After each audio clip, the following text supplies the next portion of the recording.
You're listening to Leadership Powered by Common Sense with your host, Doug Thorpe. Here's Doug.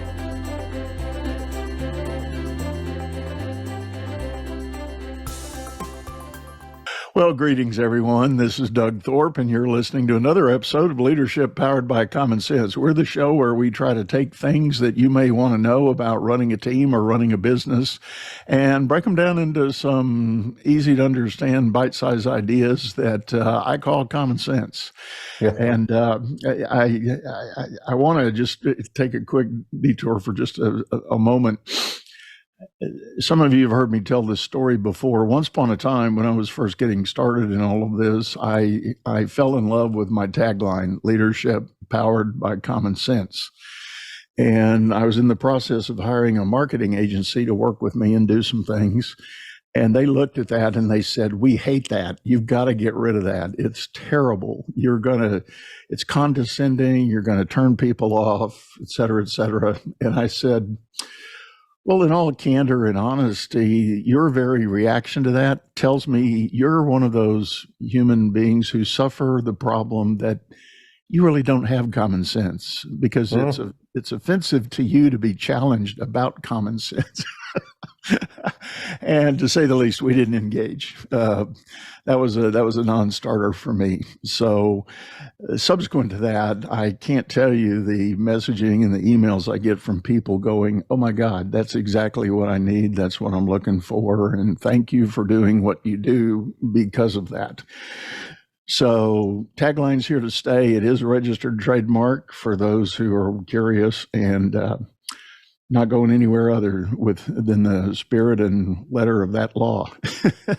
So anyway, with that, might say it's a branding statement, and it is. This show is going to be about that. I've got a gentleman here who's going to join us and talk about some elements that probably for most people are pretty mysterious when it comes to thinking about branding your business or your product. My guest is Jason Barnard. Jason, welcome to the show. Thank you so much. It's an absolute delight to be here. Well, I have enjoyed getting to know you, and I really look forward to our discussion. We had a whale of a good time in just our initial prep call and teasing out a few things and ideas, and we've already picked back up on that in the green room here before we got started. But Jason, give us a little bit of background about what it is you do, and more importantly, your journey to get there. What has inspired you to do the things you're doing today? Thank you. Yeah, Doug, that's a really interesting question, because what you just said about common sense is something I used to say to my clients, and I no longer say, but I should, which is, when I give you advice about your digital marketing strategy, you should say back to me, "That's blindingly obvious." But it wasn't just before you said it. If that isn't the case, then I've probably misunderstood, or we're approaching this from the wrong angle. And common sense and blindingly obvious are two things that go, for me, hand in hand. So I love the introduction about common sense. And I deal in digital marketing. At Kalicube, what we do is, because we're Google experts, Google whisperers, we use Google to understand your brand position and your brand position within your industry and your brand narrative and how it's perceived by your audience, by simply asking Google. And that's hugely simple, hugely obvious, blindingly obvious once you say it, good common sense, but only once you've done it. I look at your branded search results on Google to understand your brand, your place in your market, and your relationship with your audience. But that is hard to do. And I'm speaking as a business owner myself, someone who has actually made multiple attempts, and it's not just an attempt, but I've had a hand in multiple startups and growth of companies and businesses and moving around. And particularly for the new idea or the new name or the new brand, it's hard to elevate that presence. And I love something I've learned already in your material, Jason, and that is you have to start by treating Google like a child, and you have to educate them on who and what you are. And again, saying it that way, it becomes blindingly obvious. But for all the years I've done what I've done, I'd never thought about Google in that way, about training it up to know and understand who and what you are, what you're about. So at the sake of diving deep in the weeds right off the top, what is that about? Elaborate a little bit on this notion of educating Google. Right, and that's a great way of putting it, is that we're not diving into complicated weeds. We're talking about something, once again, that's common sense, obvious. It's that with SEO, search engine optimization, traditionally what we have tried to do is trick the machine, beat the machine, game the machine. And now what I'm saying is, well, actually, the machine simply wants to understand. It wants to understand who you are and what you offer, to whom you are offering it, and why you are a credible solution. And all you need to do is explain to this machine, like it's a child, who you are, what you offer, who you offer it to, and why you're a credible solution. And once it's understood that, then it can fulfill its ultimate aim, which is to get its users, the people who search on Google, to the solution to their problem as efficiently as possible. And if you are that solution and you are the best solution, Google will actively recommend you every time somebody searches on Google for the solution that you have. I really like what you said about the traditional look at SEO as needing to game the system, needing to beat the algorithm. And on one hand, in my mind, and again, admittedly having done it for many years, when you get approached by agencies who profess to be good at doing all of that, the pitch is fundamentally the same. They're going to tweak keywords, and they're going to look at long tail search phrases and things like that, and then they're going to pepper your online content with all of that. But it really is ultimately kind of gearing toward the idea of how do I hammer the machine so that it finally wakes up and realizes who and what we are. And I have come to learn, particularly in my last iteration of business, my current coaching company, you don't get very far doing that. And I think it's largely because the science of the algorithms has become so complex. I think you probably get points deducted if it determines that's what you're doing. That's that's not an official statement of anything. That's just my casual observation. Right, and that's a really interesting observation, is a lot of people talk about penalties. Google penalties, whereby it will push you down the rankings because you're cheating. Today, Google doesn't work that way. It demotes you. So let's look at demotion rather than penalties. It isn't saying you're penalized because you've been cheating. It's saying you are less relevant and demoted because we don't believe you're playing fairly. Your offer isn't clear, and it isn't obvious to us that the offer you have behind, in fact, and that's a huge point, is can you deliver? And when you're cheating, generally speaking, you're not going to be the best company, person, entity to deliver to the Google's users. And I think that's one of the mistakes that people make, is they don't realize that Google has 1 billion users, 5 billion users, I don't know how many there are, but they are Google's users, they're not yours. There is a subset of those users who are your audience, and Google is trying to identify which subset that is, and at which point in that journey of that subset of the users it has, you can serve them.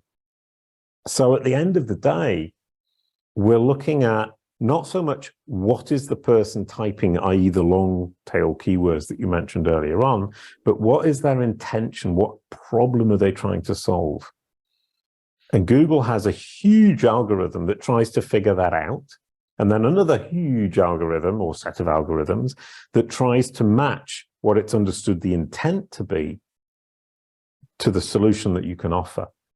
So your aim is to look not so much at keywords, but intent. What do your users want? So somewhere down the line, and this is where I think I disagree with most SEOs, I don't care about intent. It's not my problem. I have solutions. It's up to Google to figure out where my solutions solve the problems that the intent of the user's search implies. There's a lot packed into what you just said, and I'm thinking, well, I'm thinking as a actual user business owner who has struggled in this space, trying to do better, achieve better results for the good of the company. And believe me, I've tried a lot of different solutions. Yeah. And as Jason and I had this kind of casual discussion in the startup of the show here today. And by the way, folks, I guess I'm going to make a little bit of a disclaimer. I think much of the rest of the journey here that we're going to have on here with Jason is going to sound like a gratuitous plug for his company. Right. And if it is, that's great. I'm not ashamed to do that. And I say that because I too, I'm part of what I was thinking about for all that you just said, Jason, is in many ways, as a company owner wanting to look for services, I'm doing the same thing Google's trying to do. I'm looking for vendors, suppliers, partners that sound like they're credible, sound like they know what they are doing, and they've got some proven results for others who are like me, and therefore it's not a leap to engage and consume the service. And what I will tell everyone in the audience, since I've met Jason, I have been experimenting and taking advantage of many of the free tools he's got on his website, by the way, and that's sort of the know, like, and trust element, in my process. And I have been very pleasantly surprised by the ease of use of the tools and the information I'm getting from it. So I had said to Jason, I find at least his website incredibly helpful and incredibly intuitive, which again, when it comes to SEO providers, that's not always the case.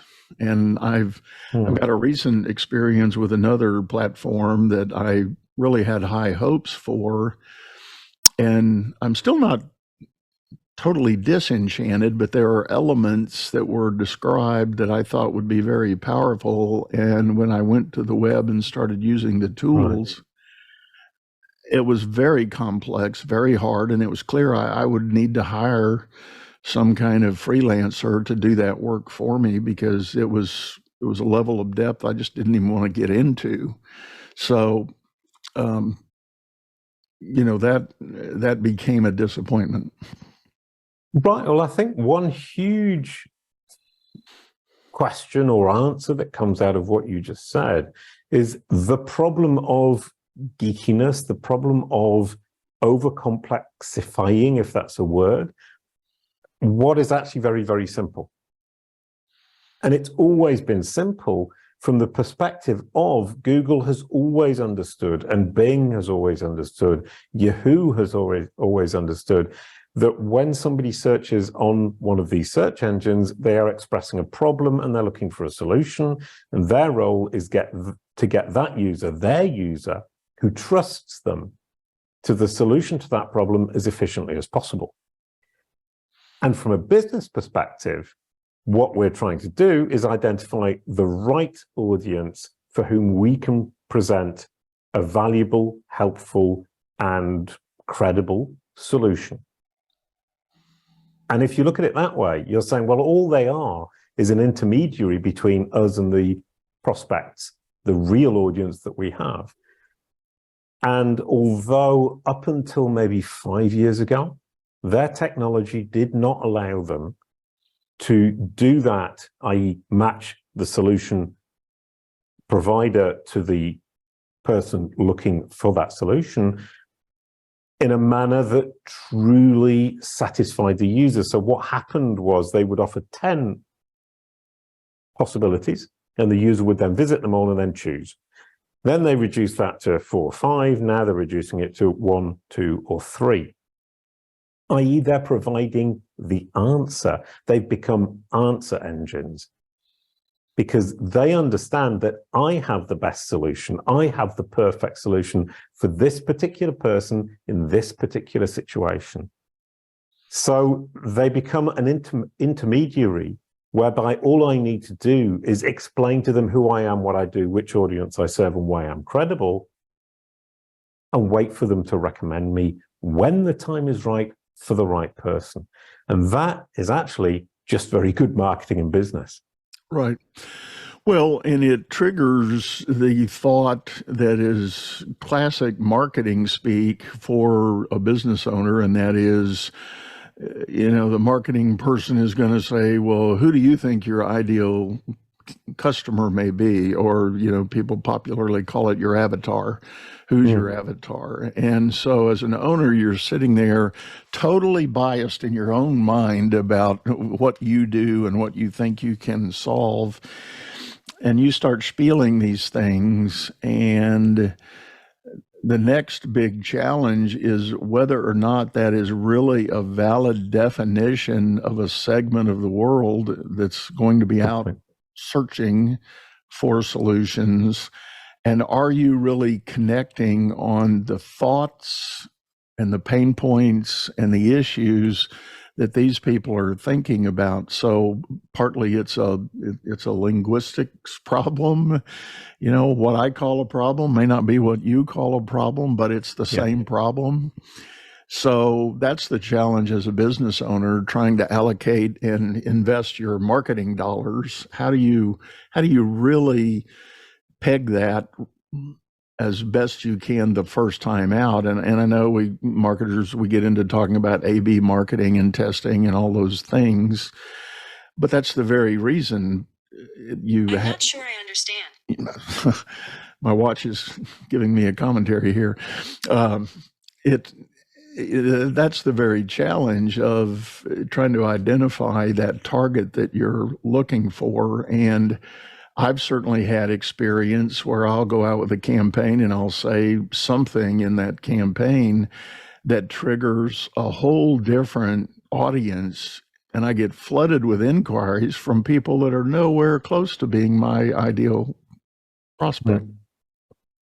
And that's a huge problem in business generally, but it's not a search problem. It's not a Google problem. It's a business problem. I've had that problem. We still have that problem, and we're experts in this. What we've done with Calico Pro, which is the SaaS platform that we've created, is to identify where we are with our marketing strategy, who we're aiming for, where we need to stand to be right where they're looking, how we can present that solution that we have for them, and what are the next steps. So in business, or marketing at least, stand where your audience is looking, demonstrate you have the right solution for their problem, and show them what the next steps are. And that's not just search. And that's where I've grown immensely in the last 5 or 6 years, is I've moved from a Google-centric SEO to a marketer who understands business. And business is about driving revenue. And as you rightly say, it's about getting the right people to talk to you. And you spend your time with the right people who are truly the right clients. So an example would be a keyword tool that you mentioned earlier on. I don't care about keywords. I don't care about the exact term that somebody is searching. I care about the intent behind that. And it's not up to me to define what that intent is. It's up to Google to define it and match me when it works, when it's sensible, when it's intelligent, and when I can truly help them. So focusing on your topic your solution, and your communication, as you rightly said, what's the problem to me is not necessarily a problem to you. And if we don't see eye to eye on that, that communication is going to be out of sync, and then they don't contact me, and I save time, they save time, and they go and talk to somebody who does communicate in the same way that they do. And we've learned lessons over the last few years at Kalicube with clients who are not a good match, not from a we can't help them perspective, but they don't understand how we approach this, and they don't get on board. And if they don't get on board, we can't help them. And I would rather avoid that kind of client. Sure. Because what we do is provide a holistic digital marketing strategy with SEO baked in. And if they're looking for quick SEO wins, we're not the right company. Calico Pro is not the right platform. Yeah. Well, you're spot on with that idea that we're all out in business. We need to find our ideal customers, and I'll take it really grassroots. I know a business owner who happens to run an auto body shop, and but he's part of a franchise network, and their franchise brand is quite honestly not that high end. It's more the quick, effective, economic solution. So somebody that's got an 8-year-old car or 10-year-old car that's in a fender bender, and you want to do something to make it look nice again, not factory new, but right, not crumpled and rusted, he's a good fit. But when people show up who want factory new results, he's not equipped for that. He doesn't have the machinery. He truthfully doesn't even have the talent on the team that could do that and reproduce a factory grade drive out of the showroom kind of finish on a car. Not any car anywhere. Right. So, ooh, can I say something? Yeah. I would be his perfect client, because that's exactly how I see it. I don't need perfection in my car. I just need it to be reasonably roadworthy, or completely roadworthy and reasonably good looking. Pleasant. You don't want to be embarrassed driving around in Yes. it. You want to have a little bit of class to it, and and I won't go into all the details of a specific circumstance I'm aware of, but there was a real meltdown situation with a customer who had a very old vehicle, and it wasn't crumpled. It was just old, and, paint was fading and chipping, and he wanted it redone. And the problem is the fellows in the front office at this shop oversold what they could do.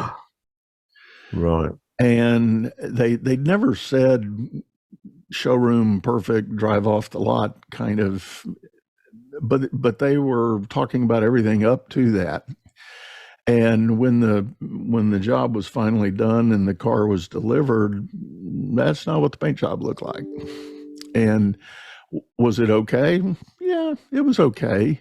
But when you really got to looking at it, you would never see it in a drive-by. But when you really got to looking at it, there were places here that didn't get hit, and a little bit of chip over here, and it had some defects in it. But again, it was consistent with the overall grade of the job that they were geared to do. Right. And that, sorry to interrupt, but that's a really good example of why it's not my problem what the intent of the user is on Google. Because if they say paint job repair or paint repair job for my car, and Google knows they've got an old car, then it's going to recommend your friend. But if it knows I've got a Ferrari, which I never would have, but that's a different story, then it wouldn't recommend your friend. So if your friend then starts focusing on that specific keyword specifically and really tries to nail that down on Google, he will start to rank, and people will come with their Ferrari. And he doesn't want them to come with a Ferrari because they're going to be disappointed. Exactly. So that whole intent point behind the words that we use is hugely important. And what our problem is, and what our duty as a business owner is to communicate to Google, I can serve somebody who wants the paint job repaired, but doesn't expect it to be 100% perfect. That's my client. And Google is then designed to match the subset of its users who are that audience to your solution. Well, and somewhere this may be going off on too far a tangent, but you having said that, I'm reminded many years ago in the greater Houston area where I've lived for many years, there was a large local plumbing company that was very well known. They had quite a following, but they were not ashamed. To my recall, they never published it this way. But if you paid attention long enough, you could hear them say, we're not focused on repeat business. We just want to get into every home in Houston once. that was there. And as a business guy, when that was revealed to me, I thought, that's a horrible strategy. That's just what does that mean? And what it really meant, if you studied them, they were confident they were going to get callbacks and repeat business, but they needed to get in there the first time. And so I came to argue that they didn't quite say that the right way, because the way they were saying it sure sounded like they didn't give a rip about repeat business. They just wanted a ticket in every Houston home in the meantime, which you could argue on one hand that's not necessarily a bad strategy. I don't know what the household count was back in those days, but it was a big number. So, you go in and get a $200 job done in every house, you're going to have a good revenue stream. But anyway. Yeah. So, maybe they should have been saying, we're going to get you to see us once. And once you've seen us once, you want to see us a second time. Right. That's not the best tagline in the world, but that's the idea. And that makes total sense. And I can agree with that. From Calicube's perspective, I think we can serve anybody, any business, any person, absolutely no problem. Obviously, we can't do that, so we need to focus.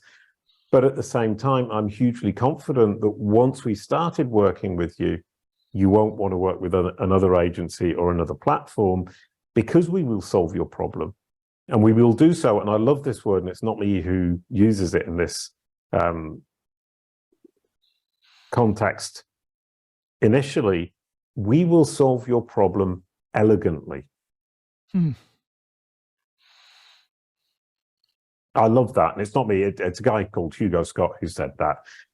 But solving your problem elegantly and providing you with the blinding obvious solution that is actually pure common sense is the way to go. Because if I'm speaking common sense, blindingly obvious, and it's elegant to you as a business owner, then I've absolutely hit the nail on the head.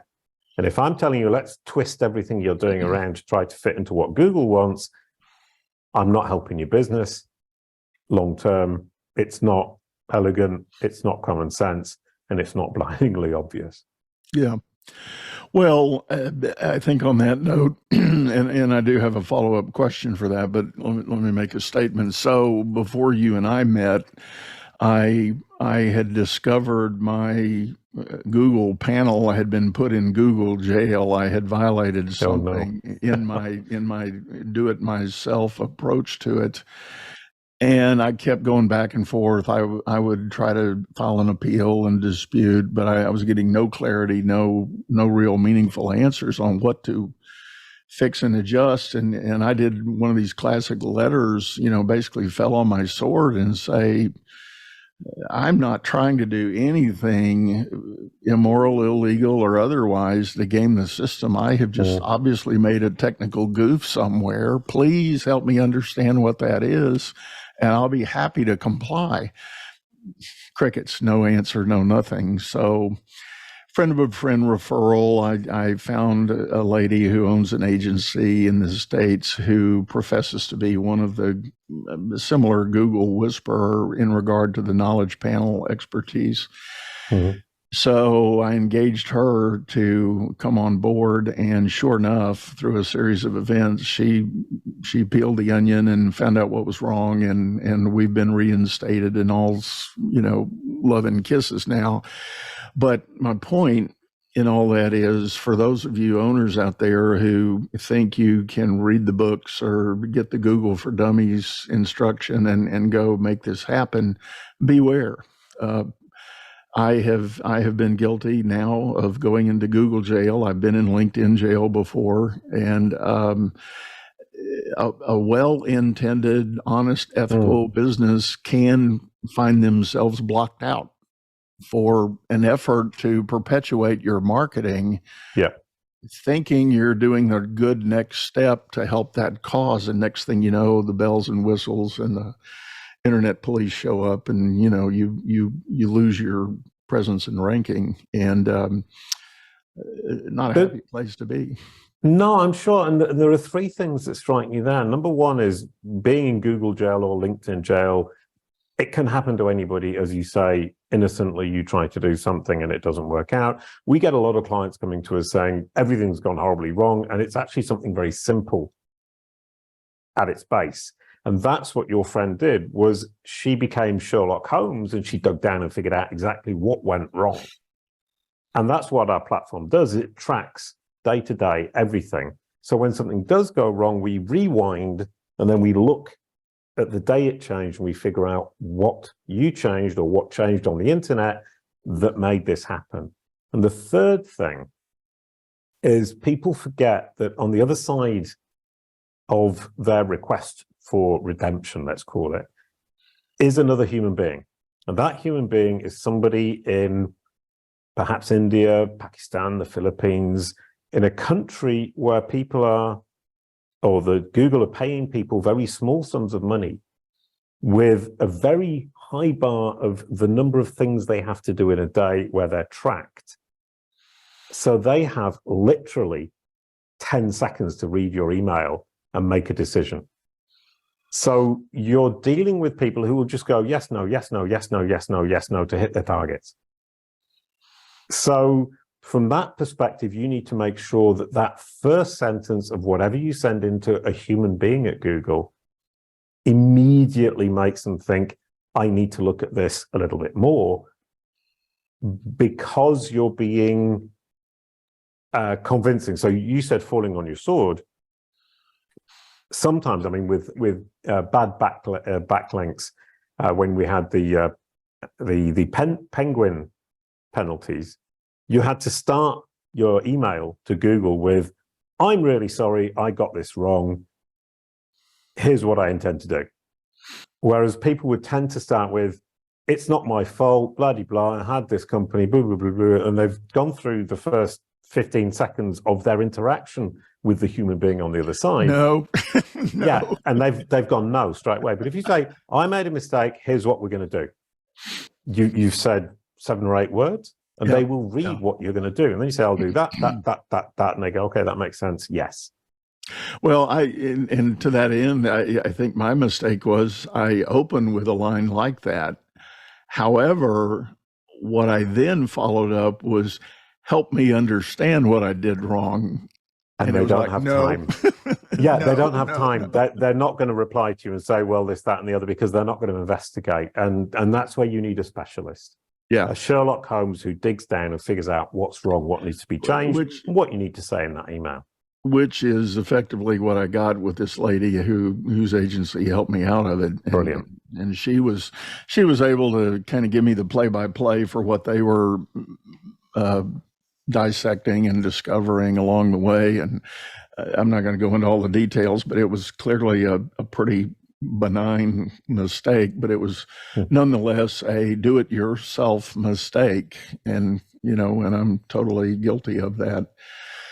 But I think I think just not to, so that we don't frighten everybody. This is a 1 in 100,000. It's not something that happens to everybody every day. It's a mistake within something, as you said, benign. So don't freak out every time you change anything. This is relatively unlikely to happen. If it does happen, consider what you've changed and address that. And if you still can't get it sorted out, seek an expert, because the expert will figure it out and tell you exactly what you need to say. Well, great. I'm glad you mentioned that, and I would very much tend to agree that this is not a cautionary tale for the whole world to understand. The only reason I bring it up is that it can happen if, Yes. and in my case, I have a pretty proactive, regular discipline of posting to social media, sharing articles, sharing content, and I'm on a rhythm and a cycle. And what turned out to be it was a cumulative effect that finally tripped the switch with Google, and that is that in a certain string of some of my posts, I was using stock photos just to break it up and entice the viewership on it. But the way it ended up accumulating on my knowledge panel page was a whole string of these stock photos, and Google doesn't count that as credible for someone like me who's trying to build direct personal relationships. And that's brilliantly said. Sorry, I mean, but it makes sense when you look at it from Google's perspective, and that's a little bit of empathy for Google. Not that I think Google's a lovely company, I know. particularly, but if you consider what its aims are, it's saying, well, these stock photos do not represent this person's business because we know they're stock photos. We want real photos of this person to show to his users. So we want photos of Doug Thorpe. We want photos of his office. We want photos of the people he's working with. And that's exactly how we fixed it. We purged all the other photos, and I sent a whole archive of me speaking at an event or coaching a small group or having a one-on-one, and it was me, in the picture doing the thing, and boom, that was gold. And Google loved it and lifted all the bans, and everything was great. And that plays beautifully into Google's perception or its appropriation of EEAT, which is experience, expertise, authoritativeness, and trustworthiness, which comes down to credibility. And they're saying, we want to recommend, because that's what they're doing when somebody searches on Google, they're recommending the best solution. We want to recommend the most credible, experienced, authoritative, expert, and trustworthy solution to our users. Because Google is putting its reputation on the line every time it recommends, puts somebody at the top of the results is recommending. It's putting its reputation on the line, and it wants to make sure that that recommendation is experienced, expert, authoritative, and trustworthy, and ultimately what we say at Kalicube will deliver. Well, let me, that was the question I wanted to follow with, and I know we've only got a few minutes left here on the show, but can you give just kind of a quick idea of what it would mean if one of my listeners engaged you and wanted to begin the process of building the right marketing strategy for their company? What do you see as your usual first steps? Right. Well, we have two ideal clients, one of which is an agency, a digital agency, PR, ORM, online reputation management, or SEO, or digital marketing, who use our SaaS platform to help their clients. And what the platform does is that at the push of a button, it will identify the most efficient, effective, and profitable digital marketing strategy for a company with SEO baked in. So if you come to us as an agency, because we also operate as an agency using our own tool, we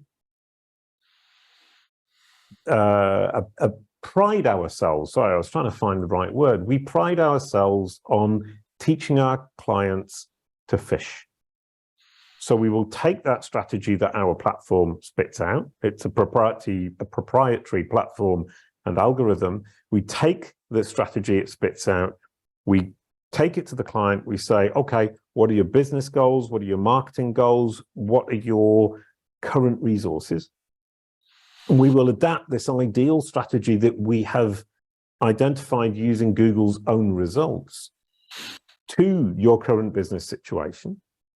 And then we will take your marketing team, 2 to 5 people, and we will coach them day by day throughout a year to integrate the best possible, efficient, effective, and profitable marketing strategy into their day-to-day work and make sure that SEO is baked in so they don't need to worry about all these tools that tell you which long-tail keyword you need to aim for, and that Google's algorithms simply become something that you package your existing marketing materials to please.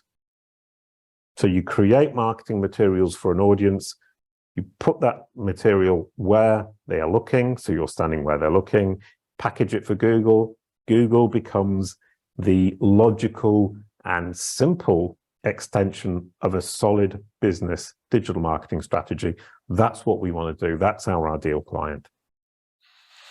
All of that said, the classic joke I hear among business leaders is, I know that 50% of my marketing money is wasted. I just don't know which 50% it is.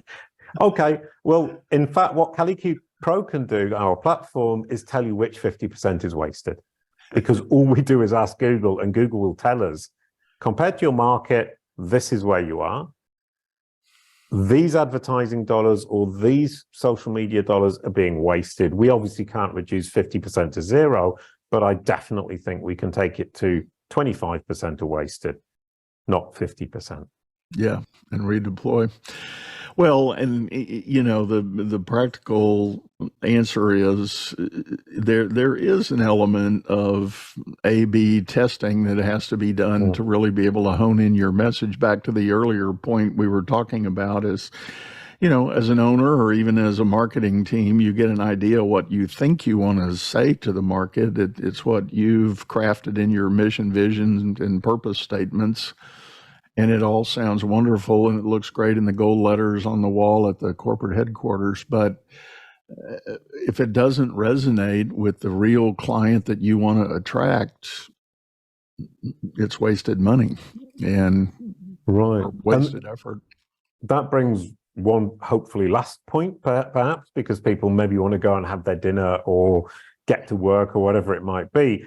But if you have that brand message, that brand narrative in gold letters on your wall, and it does resonate with your audience, but you don't have that brand narrative consistent across the entire internet, it's useless.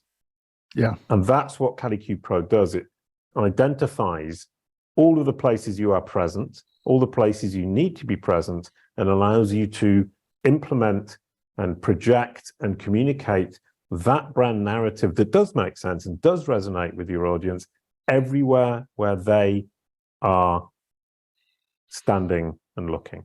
Yeah. So from my perspective, that's, as you said, the first problem is make sure it resonates. But once you've made sure it resonates, make sure it's being communicated across the entire internet. Where it's appropriate. Yeah. 100%. Well, good. Well, Jason, you're right. We're kind of up on time here, and we do need to let people go back to their busy lives.